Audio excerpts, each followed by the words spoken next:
Hi, everyone. Hi, Casey. Thanks for being here. Thanks for being first. Let me know what you taught or are going to teach today, Casey. I have 3 classes, 2 of the same class, but 2 different sections, and a book club. Tuesdays are crazy because I do this, then I have a small break sometimes, and then 3 classes in a row, then go get my son. So anyways, so I have 2 emails from Outschool, 1 email from Budbe, and then after that, I also want to show you this website I found where you can get a teaching license for very affordable price, okay? And I looked all over the website to make sure it wasn't a scam, so I don't think it is. Of course, if you find out that it is, tell me, but it looked really good. So let's first start with the Outschool emails. And Casey, I just watched your video about like scheduling posts and stuff like that. So here, this one is, what classes are families searching for this week? And bear with me, it takes a minute to come up, even if I have it all ready to go. And hi, Rebecca. Yes, the license online, and no problem. Check out her latest video on scheduling posts. I try to go live consistently every week, but I know sometimes it's slightly different. All right, list winter camps now to meet rising demand. So this just reminded me, like I have a few classes that are for fun, like to rename them as a winter camp and to list them. It's winter in the Northern Hemisphere, right? Southern Hemisphere, it's summer, but I still think Outschool's mostly America. Seasonal things that are happening soon. Halloween, American football, FIFA World Cup, Native American Heritage Month, Thanksgiving, and winter camps. And they have a seasonal calendar, which I've shown before. Data for educators. So this is the one that has like classes in demand, global insights, enrollment trends, class topic requests. I did bring up the class topic requests because those can be fun to look at sometimes. So Rebecca, let me know what you did teach or are going to teach today. And okay, here, let me read the other Outschool email, then I'll show the topic requests. Sorry about that noise. Okay, here it is, monthly updates. And this one had a good blog post from someone who has been on the platform for a long time. So I always think personal stories are pretty interesting. Sorry, this is the Budbe one. I wanted to save that one for last. So I wanted to do the other Outschool one. Finish Outschool, then go to other companies.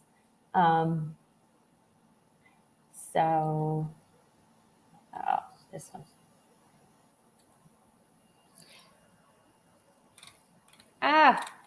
Sorry, you guys, that's the one I just shared. All right, not doing well with this one today. Okay, so the next one is going to have like a blog post, and yes, this is it. Educator insights on adapting classes to the students' needs. And Rebecca says, I taught with Duna this morning, was hard last week. Awesome. Casey has a few videos about Duna if you guys are interested. She interviewed, I think you had did you interview 2 people or just 1 person twice? I don't know. I know I said 2 videos. All right, educator stories, pivoting your business. So I thought this was pretty interesting. It's like a long blog post article you can go back to read, but I'll just summarize it for you. And if you want to go back later and read. So this man, Benjamin Corey, he was on Outschool for 4 years. He had classes already before Outschool introduced the ongoing format. They only had one time and multi-day, maybe they had flex, but I don't know. He didn't mention that. But he had a bunch of multi-day classes. And then in 2019, they got the ongoing. And then more out of the Outschool trend was people wanting the ongoing. My guess, ongoing is easier. I mean, easier for payment. It's not as committal. But anyways, it took him a long time to convert all of his multi-day classes to make them into an ongoing format. And then some of his one-time classes, he just grouped together and then made ongoing, which works because people are supposed to be able to jump in and out of ongoing. So they're kind of like a string of one-time classes. So he just talked about how he pivoted, and you need to pivot your business and always be changing and adapting with the trends, or you may get fallen behind. I've seen a lot of talk on the Facebook pages about low enrollments. Mine have stayed pretty steady. Well, my most popular class is civics, and that one's going pretty strong. I have one book club that's kind of dying, but okay. And then this is just some popular posts in the hub. One conversation about icebreakers and being inclusive. And then one was, what's the most exotic animal you've seen in your classroom? For me, I think a snake. I haven't seen anything more exotic, but how about you guys? If you're here live or if you're watching later, tell me, have you ever had a student bring, some kind of animal? I do have a lot of students show their dogs and cats.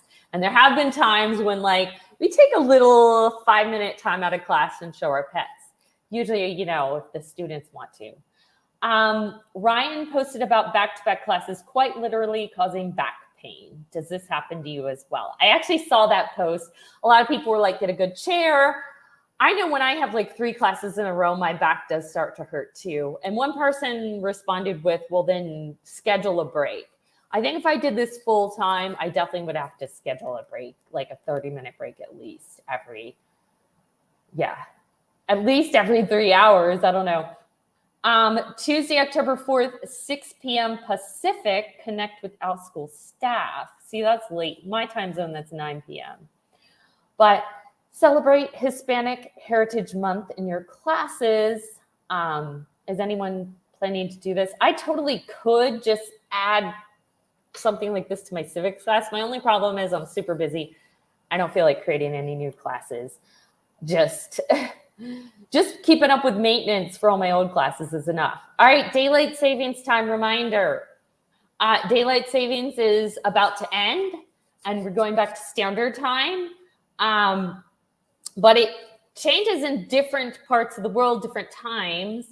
In Australia, New Zealand, they're in the southern hemisphere, so it's actually summer. So for them, they're starting daylight savings, and we're ending it. So daylight savings end in UK, Europe, and Mexico. Why'd they separate the UK? UK is in Europe. Anyway, October 30th, US and Canada, Sunday, November 6th. So as a teacher, it always goes by your time zone, but that does mean if you have people in your classes in one of these countries, for a week, it might be off for them. And there are states like Arizona and Hawaii that do not do daylight savings. They only do standard. So for them, the time would change as well. And then let them know if they can improve anything in this email. Let's see what you guys are saying. Oh, wow, there's a lot of chatter. So you're enjoying it. Do my thing. 1 interview, 1 frequently asked questions, and then 2 interviews to come. All today? Wow. Okay. I'm thinking of making a new ongoing class. Get my name out there again. Okay. Yes. That would be good. I have seen many exotic stuffed animals. Yeah, of course. In my class, I had 2 worms, 2 types, fish, stick bugs, roly-poly bugs. Definitely seen fish. Okay, and then I want to quickly show you the parent request, because I think that's kind of fun. It even helps, like I've said before, it can help with keywords. Like if you already have a class and you're like, hey, why did my class? They already have that. You're like, oh, they searched for this and I put that as I didn't even put that keyword in there. But it's updated bi-weekly. So the last time was September 30th. So, that would have been, I may have done this one last week. Well, anyways, let's see. What do you guys teach? Let's do, Rebecca teaches math. Here's some math classes. It's, okay, surprise, surprise. It's a lot of upper level math, but Minecraft themed math class. You both teach science. Whoa, a lot for science. Like trains, biology, they've got a little of everything. Social studies for me, influential Texas woman in history. My thing is that would be a little too specific for a national and international platform. Life and important people during colonial times. Well, I'm doing founding fathers. Maybe I'll put colonial times in my keyword. Okay, so that's that. Now I want to, here, I'm going to close some of these tabs that I've already showed you so that hopefully my computer, there. So I think sometimes it helps. And okay, so I'm going to do one from Budbe. They only come out with one monthly. Then I'm going to show you a look like an easy, cheap way to get a teaching license. Okay. They are restricted on Facebook. I don't know why. It might be because Budbe is signed in Facebook as a person, has a person type account, but they could kind of tell it's a business. I don't know. Enrollment. So they tried some influencer marketing and that didn't really work out the way they wanted to. There's new signups and enrollments. So we are creating some multi-days by our team to increase retention. I have one multi-day up to be booked. So let's see. Daylight savings is an issue. So they said basically if you have a multi-day class that starts before the time change and then continues into the time change, that's where the problem's going to come in. So I actually do have a class, I think next week or the week after, I start a 4-week class, and it does go into when standard time changes, daylight savings changes. So there's, I don't know, I'll have to figure out, I'll have to ask what they're going to do, but that's the only one where there's a problem. If you start the class after the time change, then there's no problem. So they basically just said they're going to try to do other things to market and try to bring in new students. It's kind of a catch-22 because I didn't have a lot of classes booking at Budbe, so then I didn't put a lot up. My multi-days were booking the best, so I have a vacation coming up, but I had one start after the vacation, so I didn't have to worry about it on vacation. So I don't know. It's the early hours are tough. The early hours are really tough, especially if you're not really sure it's going to book. I still maybe twice a week get up early for ESL. I have my former VIP kid student, which I now teach on Saturdays. All right, so this literally came up in a Facebook ad, and I looked all through the website. It looks legit. So it looks like it was $1,900, so below $2,000. You can get a teaching license if you already have a bachelor's degree. I was so excited, but there's a catch, only in certain states. So these are the states. My state of Virginia is not one of them.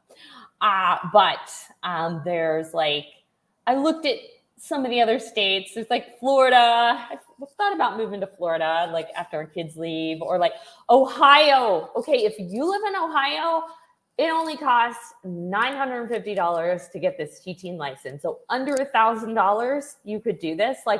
If it was easy for me to get a teaching license, I would. They had West Virginia. I was trying to look at states that close to mine, Pennsylvania. So anyways, if you live in one of these states here, it cuts it off. I think the last one on the list is West Virginia. It goes in alphabetical order.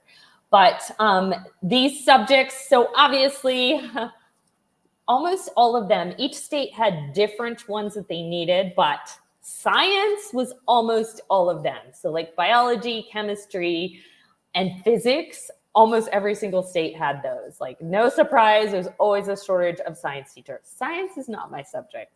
But if it's yours, that'd be a good one. They had math, which I would consider. They had history, which if you could do specifically civics, I don't know if I really want history, because then you got to do all of history and you also have to know world history. Yes, I teach history in Outschool, but I pick and choose certain time periods that I'm interested in. I don't want to learn everything. So you also could be like a elementary education, which they did not have that for every single state. The reading endorsement to me in most states looked like it was a separate thing you could do along with elementary education. It costs a little extra, but I don't know if anyone is like me where you got into teaching online and teaching wasn't your first career and you'd love to get into it. Hey, this website, so it's americanboard.org. So americanboard.org is the website. And if you request, I can put this in the chat as well. So yes. All right. So how are you guys doing? Everything, just life is busy for me. I've got company coming later this week I got to get ready for. I have a sick family member right now. And yeah, just a lot going on. And so anyways, and I have some Outschool classes that are going great. Brick and mortar is going okay. Casey said she's doing well. Very good. And just unpacking. We have company coming too. Okay. Yes. They're moving into kind of a weekend home, right? So in Georgia or something, I've been driving back and forth. Or so anyways, that's all I have for you guys for today. I'll be back next week with any updates from any of the companies. I'll still occasionally read VIP Kid emails if I think they have some good information. Lately, they've just been like recruiting emails or I don't know. They haven't been very good. So that's it. All right. Bye, guys. Thanks for those of you that came live and those of you who will come later. I will see you next time. Bye, Zaijian Casey and Zaijian everyone. Bye.